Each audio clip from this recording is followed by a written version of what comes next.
புதுச்சேரியின் செய்திகளுக்காக ஆனந்தி. விரிவான செய்திகளை காணும் முன் இன்றைய முக்கிய செய்திகள். முன்விரோதம் காரணமாக காங்கிரஸ் பிரமுகரை கொல்ல சதித்திட்டம், ஆயுதங்களுடன் பதுங்கி இருந்த கும்பல் கைது. கொரோனா பரவல் குறித்து மக்கள் அச்சப்பட தேவையில்லை, சுகாதாரத்துறை விளக்கம். ஆன்லைன் மூலம் பல கோடி மோசடி, சென்னை பொறியாளர் கைது. 12 அம்ச கோரிக்கைகளை வலியுறுத்தி நாடு தழுவிய போராட்டம், புதுவையில் அனைத்து தொழிற்சங்கத்தினர் ஆர்ப்பாட்டம். இனி விரிவான செய்திகள். முன்விரோதம் காரணமாக காங்கிரஸ் பிரமுகரை கொலை செய்ய பதுங்கியிருந்த கும்பலை போலீசார் கைது செய்து அவர்களிடமிருந்து பயங்கர ஆயுதங்களை பறிமுதல் செய்தனர். புதுவை அரியாங்குப்பம் புறவழி சாலை சிக்னல் பகுதிக்கு அருகில் அம்பேத்கர் நகர் உள்ளது. அந்த நகரின் அருகே உள்ள முள்புதரில் சந்தேகத்திற்கு இடமான நிலையில் ஒரு கும்பல் பயங்கர ஆயுதங்களுடன் நேற்று முன்தினம் இரவு பதுங்கி இருப்பதாக அரியாங்குப்பம் உதவி ஆய்வாளர் முருகானந்தத்திற்கு ரகசிய தகவல் கிடைத்தது. அதன் அடிப்படையில் அங்கு சென்று குற்றப்பிரிவு உதவி ஆய்வாளர் சிரஞ்சீவி, ஏட்டு வேலுமுருகன் மற்றும் போலீசார் விரைந்து சென்றனர். அங்கிருந்த முள்புதரில் பதுங்கியிருந்தவர்களை போலீசார் மடக்கி பிடித்து விசாரணை நடத்தினர். விசாரணையில் அவர்கள் அரியாங்குப்பம் அம்பேத்கர் நகரை சேர்ந்த ஆகாஷ் என்கிற சின்னா, வசந்தகுமார், விஸ்வா என்கிற விஸ்வாபாய், அருந்ததிபுரத்தை சேர்ந்த ஆகாஷ், கோலத்தூரை சேர்ந்த தினேஷ், பிசிபி நகரை சேர்ந்த ராஜு, ராம்குமார், அம்பேத்கர் நகரை சேர்ந்த சுவாமிநாதன் என்பது தெரிய வந்தது. இவர்கள் பிசிபி நகரை சேர்ந்த காங்கிரஸ் பிரமுகர் ஒருவரை முன்விரோதம் காரணமாக கொலை செய்யும் நோக்கில் பயங்கர ஆயுதங்களுடன் பதுங்கியிருந்தும் தெரிய வந்தது. கைது செய்யப்பட்ட 8 பேரிடமிருந்து 3 செல்போன்கள், 3 இருசக்கர வாகனம், 4 வீச்சரிவால் பறிமுதல் செய்யப்பட்டது. கைது செய்யப்பட்ட 8 பேரும் காலாப்பட்டு மத்திய சிறையில் அடைக்கப்பட்டனர். இதில் தலைமறைவாக உள்ள முக்கிய குற்றவாளி விஸ்வாவை போலீசார் தேடி வருகின்றனர்.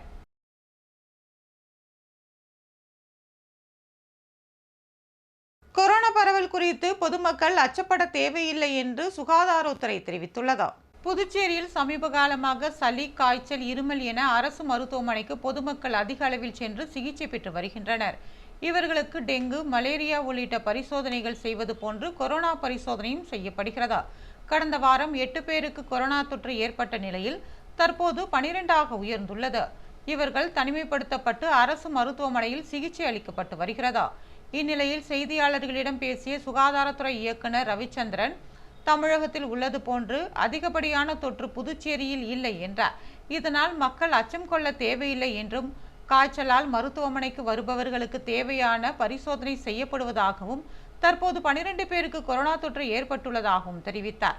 அதிக அளவில் தொற்று ஏற்பட்டால் கோரிப்பேட்டில் உள்ள நெஞ்சக மருத்துவமனையில் தனியாக 10 படுக்கை மற்றும் 2 வெண்டிலேட்டருடன் வசதிகள் ஏற்படுத்தப்பட்டுள்ளதாகவும், எனவே பொதுமக்கள் அச்சமடைய தேவையில்லை என்று தெரிவித்தார். கொரோனா தொற்று சம்பந்தமாக மத்திய அரசு எந்தவித வழிகாட்டுதல்களையும் அறிவிக்கப்படவில்லை என்றும், முகக்கவசம் கட்டாயம் அணிய வேண்டும் என்ற அவசியம் இல்லை, இருந்தாலும் பொதுமக்கள் முன்னெச்சரிக்கையுடன் இருக்க வேண்டும், கொரோனா பாசிட்டிவ் இருந்தால் அவர்களை தனிமைப்படுத்தப்பட்டு சிகிச்சை அளிக்க வேண்டும் என்றும் அவர் கேட்டுக்கொண்டார். ஆன்லைன் மூலமாக பல கோடி ரூபாய் மோசடி செய்த சென்னையை சேர்ந்த பொறியாளரை சைபர் கிரைம் போலீசார் கைது செய்துள்ளனர். உலகம் முழுவதும் ஆன்லைன் மோசடிகள் நாளுக்கு நாள் அதிகரித்து வருகிறது. ஆன்லைன் மோசடி தொடர்பாக எத்தனையோ விழிப்புணர்வு ஏற்படுத்தினாலும் மக்கள் தொடர்ந்து ஏமாந்து வருகின்றனர். பண ஆசை காட்டி ஏமாற்றுவது தொடர்கதையாகி வருகிறது. சமீபத்தில் ஆன்லைன் ட்ரேடிங்கில் செயலி இருப்பதாகவும், அதுவே தானாக முதலீடு செய்து 1 லட்சத்திற்கு மாதம் 3000 முதல் 5000 வரை லாபம் சம்பாதித்து தரும் என சமூக வலைதளங்களில் பரவியது.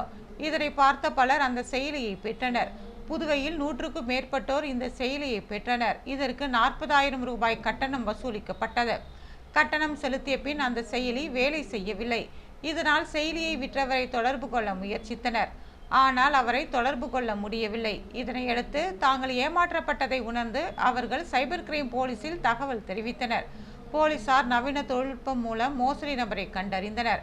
மோசடி செய்தவர் சென்னை நீலாங்கரையை சேர்ந்த அஸ்வின் விக்னேஷ் என்பது தெரிய வந்தது. பொறியியல் பட்டதாரியான இவர் புதுவை மட்டுமன்றி நாடு முழுவதும் சுமார் 2000த்திற்கும் மேற்பட்டோரிடம் போலி செயலியை விற்று 8 கோடி வரை மோசடி செய்தது தெரிய வந்தது. இதனையடுத்து போலீசார் அவரை கைது செய்தனர். அவரிடமிருந்து லேப்டாப், சொகுசு கார், 7,60,000 ரூபாய் ரொக்கப்பணம், மின்சாதன பொருட்களை பறிமுதல் செய்தனர். 12 அம்ச கோரிக்கைகளை வலியுறுத்தி அனைத்து தொழிற்சங்கங்கள் சார்பில் போராட்டம் நடத்தப்பட்டது. தொழிலாளர்கள் மற்றும் விவசாயிகளின் மக்கள் விரோத மத்திய மோடி அரசை கண்டித்தும், புதிய தொழிலாளர் சட்டங்களை திரும்ப பெற வேண்டும் என்பன உள்ளிட்ட 21 அம்ச கோரிக்கைகளை வலியுறுத்தி அனைத்து தொழிற்சங்கங்கள் சார்பில் நாடு தழுவிய அளவில் கண்டன ஆர்ப்பாட்டம் நடைபெற்றதா. அதன் ஒரு பகுதியாக புதுச்சேரியில் உள்ள அனைத்து தொழிற்சங்கங்கள் சார்பில் பழைய பேருந்து நிலையம் அண்ணா சிலை அருகே ஆர்ப்பாட்டம் நடைபெற்றதா. ஏஐடியூசி, சிஐடியு உள்ளிட்ட பல்வேறு தொழிற்சங்கங்களை சேர்ந்த 100க்கும் மேற்பட்ட நிர்வாகிகள் இதில் கலந்து கொண்டு மத்திய மாநில அரசுகளை கண்டித்து கண்டன கோஷங்களை எழுப்பினர். இந்த போராட்டம் குறித்து ஏஐடியூசி பொதுச் செயலாளர் சேது செல்வம் கூறுகையில், தொழிலாளர்களுக்கு எதிரான 4 தொகுப்பாக மாற்றப்பட்டுள்ள தொழிலாளர் சட்டங்களை உடனடியாக திரும்ப பெற வேண்டும் என்றும், அப்படி இல்லாத பட்சத்தில் அடுத்து நாடு தழுவிய அளவில் மிகப்பெரிய போராட்டம் நடத்தப்படும் என்றும் எச்சரிக்கை விடுத்தார். புதுவை கதிர்காமம் அரசு மருத்துவமனையில் உள்ள அறுவை சிகிச்சை கூடங்களில் நவீன ஓவியங்கள் வரையப்பட்டுள்ளன. அரசு மருத்துவமனை என்றாலே பலரின் மனதிலும் அச்சம் ஏற்படுகிறது. அந்நிலையை மாற்ற பலவித முயற்சிகள் அரசு சார்பில் எடுக்கப்பட்டு வருகிறதா. தனியார் மருத்துவமனைகளுக்கு இணையாக அரசு மருத்துவமனைகளும் தற்போது மாறி வருகின்றன. குறிப்பாக மருத்துவமனைகளில் அறுவை சிகிச்சை கூடத்திற்கு அழைத்துச் செல்லப்படும் நோயாளிகள் அங்குள்ள சூழலை கண்டதும் ஒருவித அச்ச உணர்விற்கு ஆளாகின்றனர். இதனால் நோயாளிகளில் பலருக்கு உயர் இரத்த அழுத்தம் ஏற்படுகிறதா. இதன் காரணமாக அறுவை சிகிச்சை மேற்கொள்ள முடியாத நிலை ஏற்படும். இது போன்ற சூழலை தவிர்க்க பிரபல தனியார் மருத்துவமனை நிர்வாகங்கள் அறுவை சிகிச்சை கூடங்களில் இசை மற்றும் பாடல்களை ஒலிக்க செய்து அறுவை சிகிச்சைகளை மேற்கொள்கின்றன. இதனை பின்பற்றி புதுச்சேரி கதிர்காமம் இந்திரா காந்தி அரசு மருத்துவக் கல்லூரி மருத்துவமனையில் புது முயற்சி எடுக்கப்பட்டு வருகிறதா. தற்போது தேவைக்கு ஏற்ப மருத்துவக் கல்லூரியில் 10 கோடி செலவில் அமைக்கப்பட்டு வரும் 11 அறுவை சிகிச்சை கூடங்களில் 2 அறுவை சிகிச்சை கூடங்களில் ஓவியங்களுடன் அமைக்கப்பட்டு வருகிறதா. இங்கு சிகிச்சைக்கு வருவோர் சுற்றுச்சுவரை சுற்றி பார்க்கும் போதே அவர்களது மனநிலையில் மாற்றம் ஏற்பட்டு இயல்பாவார்கள். அதனால் முதற்கட்டமாக 2 கூடங்களில் அதிநவீன மாடலில் கண்ணாடி கதவுகளில் இந்த முயற்சிகள் தொடங்கப்பட்டுள்ளதா. அறுவை சிகிச்சை கூடங்கள் வரும் ஆகஸ்ட் மாதத்திற்குள் செயல்பாட்டிற்கு கொண்டு வரப்பட உள்ளதா. இந்த மருத்துவமனையில் ஏற்கனவே கீழ்த்தளத்தில் 9 அறுவை சிகிச்சை கூடங்கள் உள்ளன. தற்போது 4ஆம் தளத்தில் 11 அறுவை சிகிச்சை கூடங்கள் புதியதாக அமைக்கப்பட்டு வருகிறதா. இதில் 3 அறுவை சிகிச்சை கூடங்களில் இருதயம், சிறுநீரகம் உள்ளிட்ட உறுப்பு மாற்று சிகிச்சைக்காக தயாராகப்பட்டு வருகிறதா. மற்றவை உடனீக்கியல், நரம்பியல், மகப்பேறு, கண், காது, மூக்கு உள்ளிட்ட பல்வேறு அறுவை சிகிச்சைக்கான கூடமாக தயாராகி வருகிறதா. நவீன முறையில் மாற்றங்கள் அனைத்தும் நோயாளிகள் குணமடைவதற்கும் அச்சமின்றி அறுவை சிகிச்சை மேற்கொள்ளவே இந்த புது முயற்சி எடுக்கப்பட்டு வருவதாக கூறப்படுகிறது. ராணுவ வீரர்களுக்கு மரியாதை செலுத்தும் வகையில் ஸ்கேட்டிங் மூலம் மாணவர்கள் பேரணி நடத்தினர். பாகிஸ்தான் தீவிரவாதிகளால் காஷ்மீர் பகல்காம் தாக்குதலில் உயிரிழந்த பொதுமக்களுக்கு ஆபரேஷன் சிந்தூர் மூலம் பதிலடி கொடுத்த தீவிரவாதிகளின் முகாம்களையும் அழித்த இந்திய ராணுவத்திற்கு பிரதமர் நரேந்திர மோடிக்கும் ஆதரவு தெரிவிக்கும் வகையிலும் அவர்களுக்கு நன்றி தெரிவிக்கும் வகையிலும் தேச ஒற்றுமையை வலியுறுத்தும் வகையிலும் ஆபரேஷன் சிந்தூர் வெற்றி ஊர்வலம் புதுவையில் நடைபெற்றது. லாஸ்பேட்டை விமான நிலைய சாலையில் இருந்து தொடங்கிய ஊர்வலத்தில் புதுச்சேரி உள்துறை அமைச்சர் நமச்சிவாயம், பாஜக மாநில தலைவர் செல்வகணபதி எம்பி, சட்டமன்ற உறுப்பினர் கல்யாண சுந்தரம் உள்ளிட்ட 500க்கும் மேற்பட்ட நிர்வாகிகள், பள்ளி கல்லூரி மாணவர்கள் கலந்து கொண்டனர். சுமார் 3 கிலோமீட்டர் தூரம் இந்த பேரணி நடைபெற்றதா. இதில் ஸ்கேட்டிங் மாணவர்கள் ஸ்கேட்டிங் செய்து கொண்டே தேசிய கொடியை பிடித்து ராணுவ வீரர்களுக்கு நன்றி கூறினர். இதேபோல முன்னாள் ராணுவ வீரர்கள், என்சிசி மாணவர்கள் சுமார் 500க்கும் மேற்பட்டோர் 100 அடி நீளம் கொண்ட தேசிய கொடியை கையில் ஏந்தியவாறு ஜெய்ஹிந்த் என்ற கோஷத்துடன் ஊர்வலம் சென்றனர். தொடர்ந்து ராணுவ வீரர்களுக்கு நன்றி தெரிவிக்கும் வகையில் மாணவ மாணவியர், சமூக அமைப்பினர், பாஜக கட்சியினர் ஆகியோர் கையெழுத்திட்டு ராணுவத்திற்கு அனுப்பி வைத்தனர்.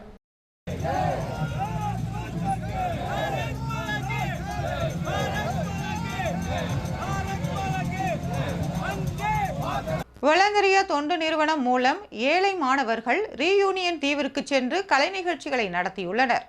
புதுச்சேரியில் செயல்பட்டு வரும் வளந்தரியா சமூக சேவை நிறுவனம் புதுவையொட்டியுள்ள கிளிஞ்சிக்குப்பம் என்ற ஒரு சிறிய கிராமத்தை தத்தெடுத்து அங்குள்ள சமுதாயத்தில் மிகவும் ஒதுக்கப்பட்ட மாணவ மாணவியருக்கு கல்வி உதவித்தொகை மற்றும் இதர கலைகளான சிலம்பம், தப்பாட்டம், கராத்தே போன்ற கலைகளை பயிற்றுவித்து வருகிறதா. கிளிஞ்சிக்குப்பம் கிராமத்தை சேர்ந்த மாணவர்களை கொண்டு ஒரு தப்பாட்ட குழுவை நிர்ணயிக்கப்பட்டுள்ளதா. ஆப்பிரிக்க கண்டத்தில் பிரான்ஸ் நாட்டின் ரீயூனியன் தீவை சேர்ந்த நடன கலைக்குழுவினர் கடந்த ஆண்டு புதுவைக்கு வந்து அவர்களது நடன நிகழ்ச்சியினை அரங்கேற்றினர். தப்பாட்ட கலையை ரீயூனியன் தீவுகளில் வசிக்கும் தமிழ் மரபினருக்கும் தெரியப்படுத்தும் விதமாக ஒலந்தரியா தப்பாட்ட கலைக்குழுவை சேர்ந்த குழந்தைகளை ரீயூனியன் தீவிற்கு வரவேற்றனர். இதற்கான ஏற்பாடுகளை பாண்டி சூப்பர் ஸ்டார்ஸ் என்ற நடன பள்ளியை ரீயூனியன் தீவில் நடத்தி வரும் செல்வகுமார் செய்திருந்தார். 6 பெண்கள் 6 ஆண்கள் உள்ளடக்கிய 15 பேர்களை கொண்ட ஒலந்தரியாவின் இயக்குனர் செந்தில்குமரன் தலைமையிலான ரீயூனியன் தீவில் 14 நாட்கள் தங்கியிருந்து பல்வேறு கலை நிகழ்ச்சிகளில் அவர்கள் பங்கு பெற்றனர்.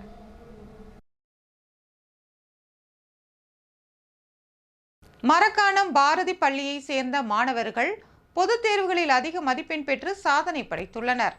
மரக்காணம் பாரதியார் மெட்ரிக் மேல்நிலைப் பள்ளியில் 10ஆம் வகுப்பில் தேர்ச்சி பெற்று முதல் 3 இடங்களை பெற்ற மாணவர்களுக்கு பள்ளியின் தாளாளர் அருணாச்சலம் பொன்னாடை அணிவித்து வாழ்த்துக்களை தெரிவித்தார். பள்ளியின் செயலாளர் ரவிக்குமார் மற்றும் முதல்வர் ரூபினா ஆகியோர் இந்நிகழ்ச்சியில் கலந்து கொண்டனர்.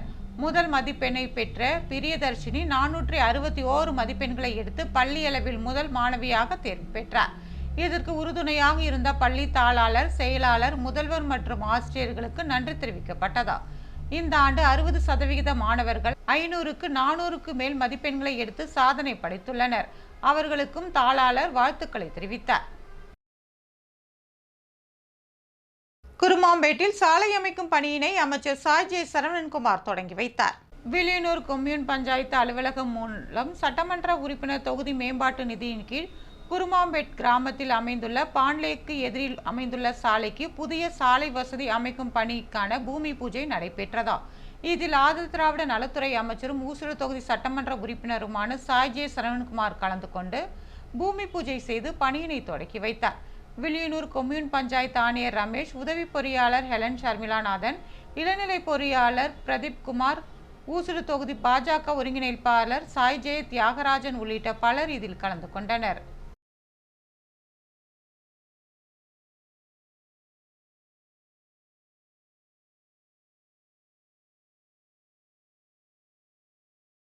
முன்னாள் விஸ்வகர்மா சங்க தலைவரின் நினைவு நாளையொட்டி அன்னதானம் வழங்கப்பட்டது.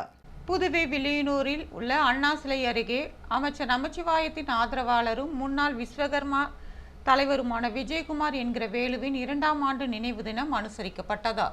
முன்னாள் விஸ்வகர்மா தலைவர் விஜயகுமார் என்ற வேலுவின் திருவுருவப் படத்திற்கு மாலை அணிவித்து மலர் தூவி மரியாதை செலுத்தப்பட்டது. இதனைத் தொடர்ந்து 500க்கும் மேற்பட்டோருக்கு அன்னதானம் வழங்கப்பட்டது. இந்நிகழ்ச்சியில் அவரது நண்பர்கள், உறவினர்கள், குடும்பத்தினர் உள்ளிட்ட பலர் கலந்து கொண்டனர். நிகழ்ச்சிக்கான ஏற்பாட்டினை விஐசி குரூப்ஸ் நண்பர்கள், ரவி பிரதர்ஸ் ஆகியோர் ஏற்பாடு செய்திருந்தனர்.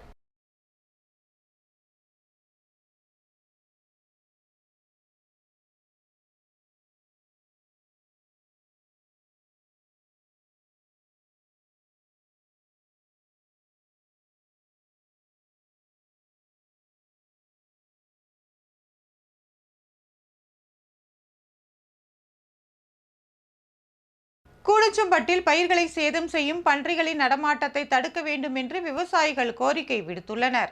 புதுச்சேரி திருக்குனூரை அடுத்த கூனச்சம்பட்டு, மணலிப்பட்டு, மண்ணாடிப்பட்டு, வில்லியனூர், ஒதியம்பட்டு உள்ளிட்ட பல்வேறு கிராமங்களை சேர்ந்த விவசாயிகள் தங்களது விவசாய நிலங்களில் நெல், கரும்பு உள்ளிட்ட பயிர் வகைகளை சாகுபடி செய்து வருகின்றனர். இந்த பகுதிகளில் உள்ள ஆறு மற்றும் ஏரி பகுதிகளை சுற்றி திரிந்து வரும் காட்டுப்பன்றிகள் மற்றும் வளர்ப்பு பன்றிகள் விவசாயிகளின் பயிர்களை இரவு நேரங்களில் கூட்டமாக வந்து சேதப்படுத்தி சென்று விடுகின்றன. இது குறித்து வனத்துறை அதிகாரிகளிடம் பலமுறை தெரிவித்தும் எந்த நடவடிக்கையும் எடுக்கப்படவில்லை என்று கூறப்படுகிறது. மேலும் காட்டுப்பன்றிகளின் நடமாட்டத்தை தடுக்க விவசாயிகள் இரவு நேரங்களில் ஒலிபெருக்கிகள் மூலம் பல்வேறு விலங்குகளின் குரல் சத்தத்தை எழுப்பியும் வெடிவெடித்தும் வருகின்றனர். இருப்பினும் பன்றிகளை கட்டுப்படுத்த முடியவில்லை. இதனால் விவசாயிகள் தற்போது செய்வதறியாமல் திகைத்து வருகின்றனர். காட்டு பன்றிகளை விரட்டவும், வனவிலங்குகள் மூலம் சேதப்படுத்தும் விவசாய நிலங்களை அதிகாரிகள் உடனடியாக ஆய்வு செய்து நிவாரணம் வழங்கும் நடவடிக்கையை மேற்கொள்ள வேண்டும் என்றும் விவசாயிகள் கோரிக்கை விடுத்துள்ளனர். ராஜீவ்காந்தி நினைவு ஜோதி யாத்திரை புதுவையில் இருந்து வழி அனுப்பி வைக்கப்பட்டது. புதுச்சேரி ரெட்டியார்பாளையத்தில் அமைந்துள்ள ஐஸ்வர்யா கிராண்ட் ஹோட்டலில் கர்நாடகா மற்றும் கேரளாவில் இருந்து நேற்று வந்த அமரர் ராஜீவ்காந்தி நினைவு ஜோதி யாத்திரை குழுவிற்கு வழி அனுப்பும் நிகழ்ச்சி நடைபெற்றது. மாநில INTUC தலைவர் பாலாஜி தலைமையில் நடைபெற்ற இந்த நிகழ்ச்சியில் புதுச்சேரி பிரதேச காங்கிரஸ் கட்சி தலைவரும் பாராளுமன்ற உறுப்பினருமான வைத்திலிங்கம், முன்னாள் முதலமைச்சர் நாராயணசாமி, சட்டமன்ற காங்கிரஸ் கட்சி தலைவர் வைத்தியநாதன் MLA, முன்னாள் அரசு கொறடா அனந்தராமன், முன்னாள் அமைச்சர் கந்தசாமி, காங்கிரஸ் கட்சி பொதுச் செயலாளர்கள் தனுசு, இளையராஜா, ரஹ்மான், சிவசண்முகம் உள்ளிட்ட பலர் கலந்து கொண்டனர். புதுவையில் இன்றைய தங்கம் மற்றும் வெள்ளி விலை விவரம். தங்கம் 1 கிராம் 8710 ரூபாய். ஒரு சவரன் தங்கம் 69,680 ரூபாய். வெள்ளி 10 கிராம் 1050 ரூபாய். மீண்டும் இன்றைய முக்கிய செய்திகள். முன்விரோதம் காரணமாக காங்கிரஸ் பிரமுகரை கொல்ல சதித்திட்டம், ஆயுதங்களுடன் பதுங்கி இருந்த கும்பல் கைது.